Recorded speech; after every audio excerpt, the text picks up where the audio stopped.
اللہ تعالیٰ فرماتے سورہ العصر میں، سورہ نمبر 103 آیت نمبر 1 2 3، اللہ تعالیٰ فرماتے ہیں والعصر ان الانسان لفی خسر الا الذین آمنوا وعملوا الصالحات وتواصوا بالحق وتواصوا بالصبر۔ اللہ تعالیٰ زمانے کی قسم کھاتے ہیں اور کہتے ہیں کہ آدمی خسارے میں ہے، انسان خسارے میں ہے، صرف وہ لوگ جو 4 چیزوں پر عمل کرتے ہیں، صرف یہ شخص خسارے میں نہیں ہے۔ سب سے پہلے ایمان،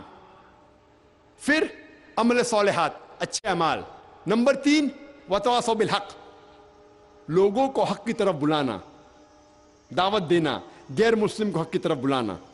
اور اصلاح کرنا مسلمانوں کے ساتھ، نمبر 4 وتواصوا بالصبر، کہ لوگوں کو صبر کی طرف بلانا۔ اس سورے سے میں یہ پتہ لگتا ہے کہ کوئی بھی انسان کو جنت میں جانے کے لیے 4 چیزوں کی ضرورت ہے کم از کم۔ ایک ہے ایمان، دوسرا اچھے اعمال، تیسرا ہے دعوت دینا،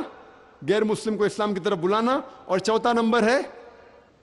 لوگوں کو صبر کی طرف بلانا۔ اگر ان 4 میں سے ایک بھی چیز کی کمی ہے تو سورہ العصر کے حساب سے آپ جنت میں نہیں جائیں گے۔ آپ بہت اچھے مسلم ہوں گے، روز 5 وقت کی نماز پڑھتے ہوں گے، حج کے لیے گئے ہوں گے، زکوٰۃ دیتے ہوں گے، روزہ رکھتے ہوں گے، لیکن سورہ العصر کے حساب سے اگر آپ دعوت نہیں دیتے تو آپ جنت میں نہیں جائیں گے۔ صرف دعوت دینا بھی کافی نہیں، 4 چیز ضروری ہے، ایمان، عمل صالحات، وتواصوا بالحق اور وتواصوا بالصبر۔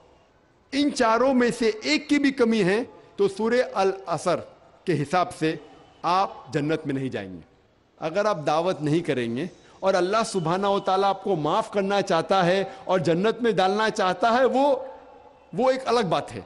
کیونکہ اللہ تعالیٰ فرماتے سورہ نساء میں سورہ نمبر 4 آیت نمبر 48 اور سورہ نساء سورہ نمبر 4 آیت نمبر 116 میں اللہ تعالیٰ فرماتے ہیں کہ اللہ سبحانہ و تعالیٰ چاہے تو کوئی بھی گناہ معاف کر سکتا ہے، لیکن شرک کو کبھی بھی نہیں معاف کرے گا۔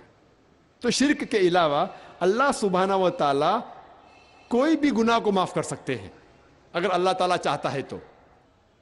تو اگر آپ دعوت نہیں دیں گے اور اللہ تعالیٰ آپ کو معاف کرنا چاہتا ہے اور جنت میں ڈالنا چاہتا ہے، وہ ایک الگ بات ہے۔ لیکن عام طور پہ اگر آپ کو جنت میں جانا ہے تو 4 چیز ضروری ہے، ایمان، عمل صالحات، وتواصوا بالحق، دعوت دینا، وتواصوا بالصبر، لوگوں کو صبر کی طرف بلانا۔ اسی لیے آج کے حالات دیکھ کر میرے نظریے میں سب سے بڑا جہاد ہے کہ نفس کے خلاف شیطان جو بھڑکاتا ہے، اور جو غیر مسلم کے ذہن میں جو اسلام کے متعلق غلط فہمیاں ہیں اسے دور کرنا ہمارا فرض ہے۔ وہ ایک بڑا جہاد ہے۔